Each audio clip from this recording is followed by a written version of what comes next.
I'm Master Saturn. Thank you for joining me for another BDSM United podcast in our BDSM Summer School series, where we are taking this time in this series throughout the rest of this month and probably into next month too, because I've been working like 6 days a week and I just haven't had a lot of time to podcast every day like I had been previously. And so I'm just like getting through one podcast a week at the moment at this present rate.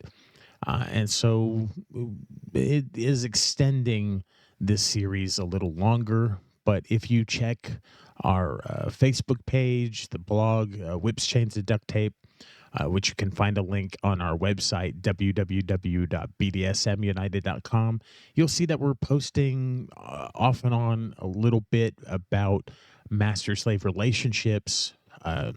Every day we're posting a common slave rule. It's just a rule that you might find within an MS relationship. And these rules are, of course, highly personalized. So you won't find exactly the same things, but they're characteristic of the philosophy of master slave relationships. And that's what's important to catch is the philosophy behind these types of relationships. So we've been talking about history of master slave relationships, and we're starting to. We started with the differences between coercive slavery and consensual slavery. We moved into or out of like Southern antebellum slavery. We moved into Greco-Roman slavery, more of an ancient form of slavery, and we continued to also show the differences between that history and modern consensual BDSM. And now we want to kind of hit that transitionary period. Like, where did pornography start to really kind of take hold in the world in connection with master slave? Master slave relationships were really born in a pornographic sense, the consensual ones, before they were really born into actual relationships. And we really see this in the 18th and 19th centuries. We see this in the abolitionist movement. It was one slavery was one of the most hotly debated social, political, racial, and religious issues of that day. And one expression of the debate's intensity was a bunch of ideas and images that infiltrated sexual fantasies on both sides of the Atlantic.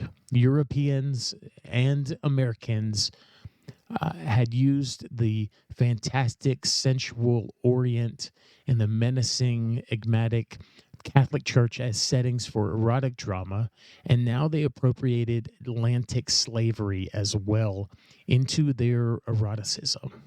Perhaps ironically, it was the anti slavery abolitionists who did the most to eroticize slavery. Yeah, you heard that right. Anti slavery abolitionists did the most to eroticize slavery. Abolitionism coincided with the emergence of the pornography as a distinct type of publication, as well as the cult of sensibility. Sensibility was like the philosophy or the theory of that day. And according to sensibility theory, people are the product of sensations from their environments. Or that's the thought. That was the prevalent thought of the 18th and 19th century. Thus, to show that slavery was morally wrong, abolitionists often felt that they had to demonstrate that slaves suffered physically under the yoke and lash much as free people would, and also that their bondage prevented them from forming the emotional connections of the nuclear family, which was thought at that time to be the foundation of a good society. However, in establishing these points, abolitionist propaganda repeatedly slid into sexual fantasy. It's kind of like how they in order to demonize the occult within like churchiness or religiosity, uh, oftentimes in ways that they try to demonize the occult is by painting these the very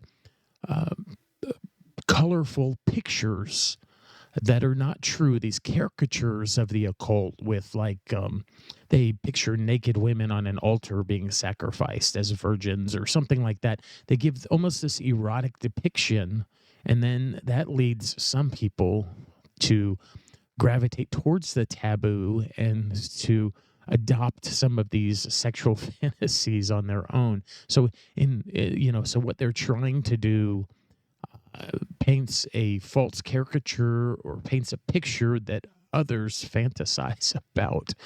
It's just human nature. One of the standard abolitionist images in the 18th, 19th centuries was of slaves, often scantily clad females, being beaten. For instance, William Blake made several abolitionist engravings depicting black slaves, including flagellation of the female Sambo girl, in which a shapely, nearly nude woman hangs from a tree after being beaten, her bloody wounds visible, showing her face wide-eyed with agony. When you show a nearly nude woman hanging from a tree beaten to a bunch of guys who are being oppressed by the church, who these turned into um, the underwear ads of their era. It turned people that were very prudish and who never saw a nude person unless they were married, never saw any nude images anywhere, and now they're seeing a nude image, and it is causing emotions and lust to arise in them. It's just trying to serve a certain purpose, but as very mild pornography does, is that it elicits and it draws out lust out of people who may feel even ashamed that they are feeling the lust that they're feeling. Abolitionist art tried to humanize blacks to encourage viewers' empathy with their suffering. So they had a good goal, but the result was often less empathy than arousal, in part because female slaves were often depicted as light-skinned or even white, a limitation of the person's printing technology, which couldn't depict subtle variations in skin tone. Abolitionist propaganda also blurred the line between black and white, frequently referring to mixed slave women, or those who somewhat pass that as white but are legally black. Therefore, not only property but also somewhat of acceptable sex objects for white men who were the product of their racist upbringing.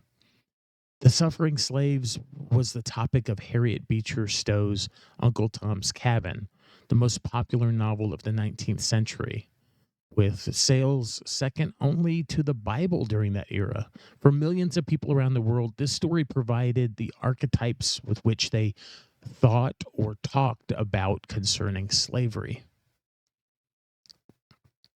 Uncle Tom's Cabin became a transatlantic mass phenomenon beyond Stowe's control, with many different legitimate and illegitimate editions, branded merchandise, elaborate musical stage adaptations.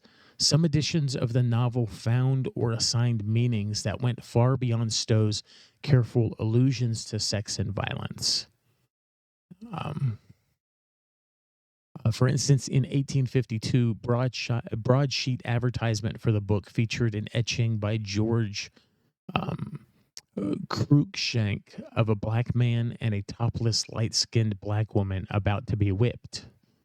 And so their propaganda, of course, when it blew up, then people like tried to capitalize on it by creating their own even more erotic tales or even more erotic descriptions, kind of pushing that a little farther to try to gain some of the sales or gain some of the funds that were being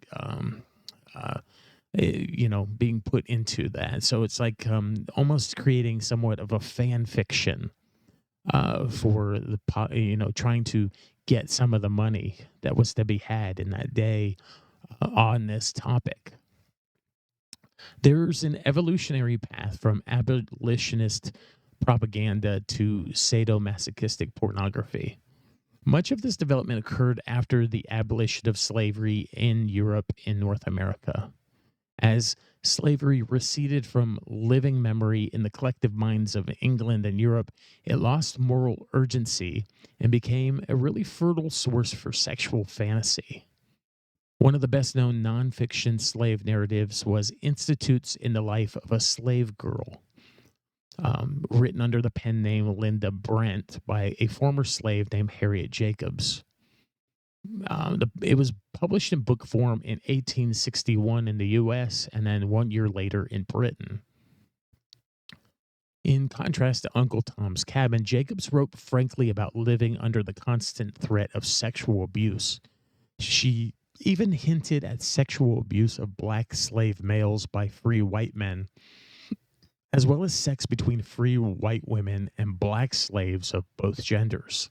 So there was some homoerotic kind of things in there, some homosexual things, some straight things. So it was a real hotbed tale for anyone looking for sexual gratification in a place where it was in a time when it was hard to find such things.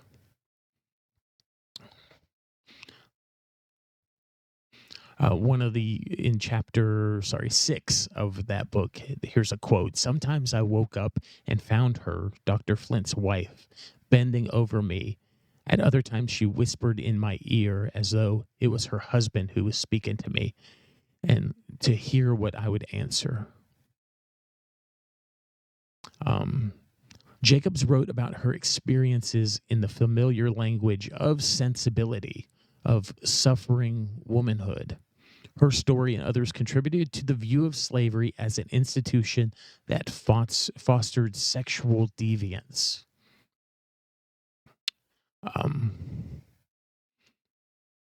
In 1882, about 20 years later, the British adult magazine, the Cremorne, published The Secret Life of Linda Brent, A Curious History of Slave Life, which parodied the original book.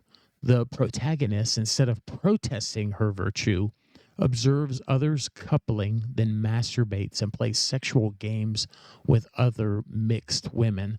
The sexualized whipping scenes follow the conventions of English flagellation erotica by focusing on the buttocks rather than the back, where slaves were usually whipped.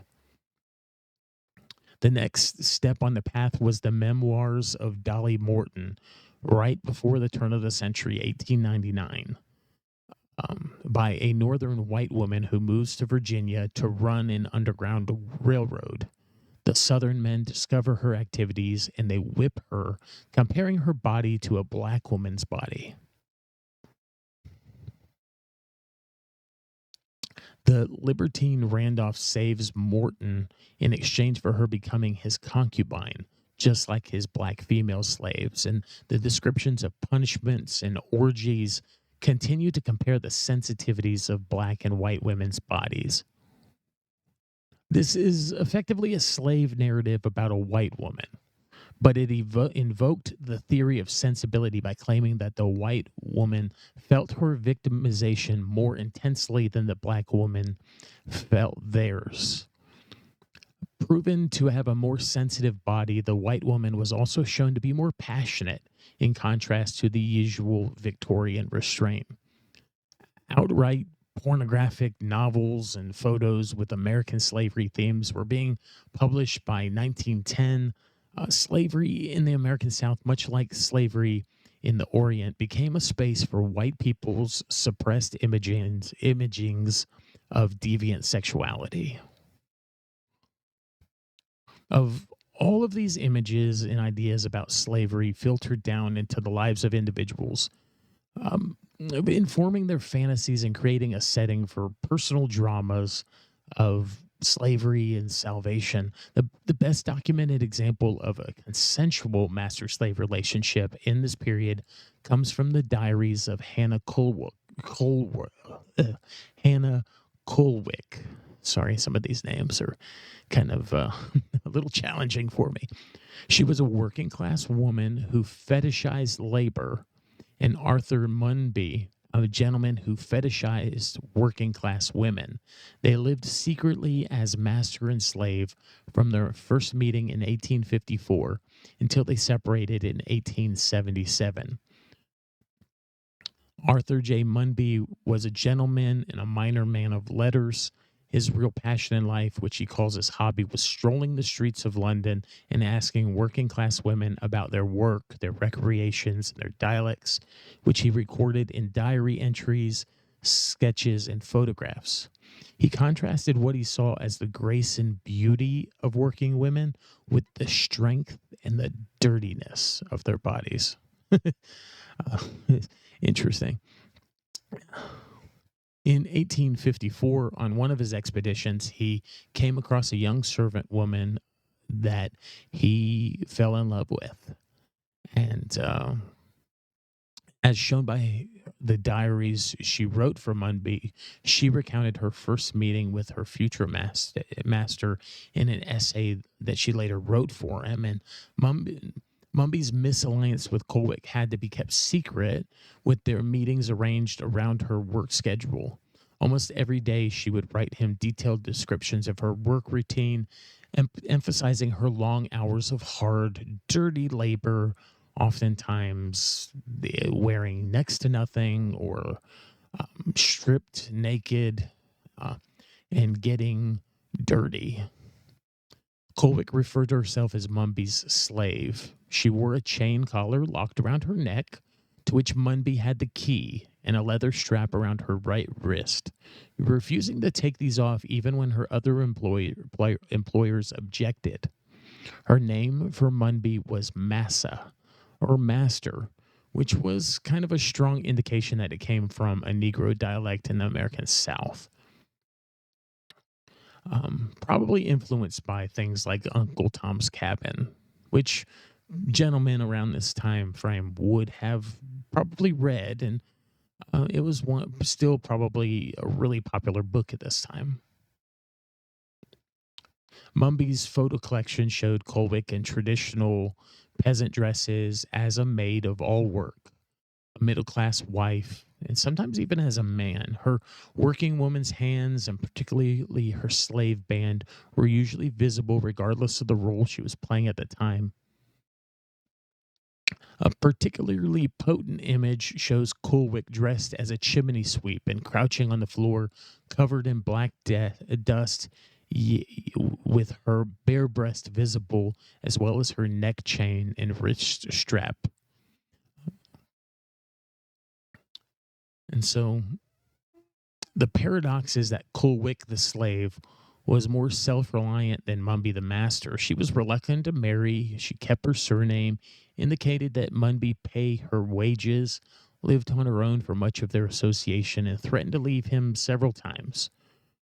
So it wasn't exactly the same as what we see MS relationships today, but they didn't really have any kind of examples to be living by other than living by in the shadow, of antebellum slavery.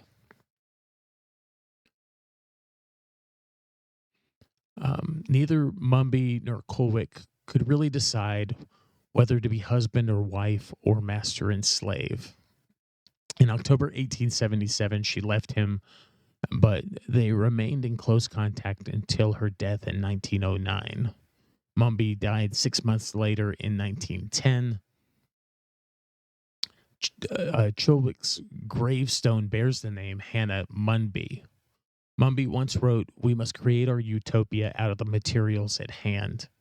He and Kolwick pieced together an alternative relationship out of elements in the culture around them: slavery, Orientalism, the patriarchy. They met his need for purity and unconditional affection, and her need for belonging and worthwhile work.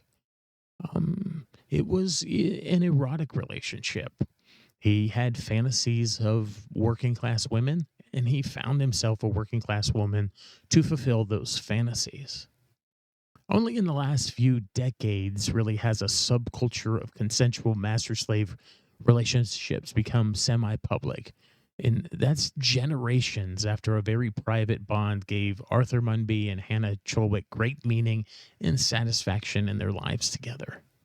So hopefully you can see that, the 18th, the 19th century, there was some forms of sadomasochism, a little bit of power exchange relationship seen there, some hints of master slave, but really kind of a role play based on or based around um, coercive slavery.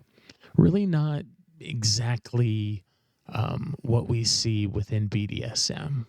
It won't be until next time, or next episode, when we start to piece together S&M leading to master slave in the formation of the gay leather subculture that really gave us BDSM, bondage, discipline, sadism, and masochism all kind of blended together and pieced together a really beautiful um, uh, combination of military hierarchy, military discipline, that physical bondage of controlling and being controlled, and piecing that together with erotic sex, with with S&M, with sadism and masochism, with pain and pleasure, with sweat and blood, just all of it kind of put together and kind of smashed into this thing that we have come to know and love as BDSM. It's really kind of a beautiful story, and really it has led to really beautiful relationships. It's, even though it was born in sexual deviance and taboo, and things that were seen as alternative or subculture, nowadays we really see them as things that are good for people to be involved in. Not uh, normative yet, but definitely a lot more normal than what they were in the past. And we don't really draw as much from coercive slavery, even though there are some elements there that we toy with or play with in order to feel like we are the owners of property, the owners of other human beings. But much more so, it is a very holistic coming together, a really holistic type of relationship. Master and slave is really a lot more than the pornography that you see as, a master owning a slave as a piece of meat. Really, it is a much more beautiful relationship than pornography gives us credit for. We'll talk about more of that as we move into this series. I'm Master Saturn. You can find all of our resources at www.bdsmunited.com. It was a joy to bring this with you. Maybe you have never heard this before. It's okay. We're digging deep into some resources that we have access to in order to bring some of this to you. It was a joy speaking with you today, and we'll talk with you again soon.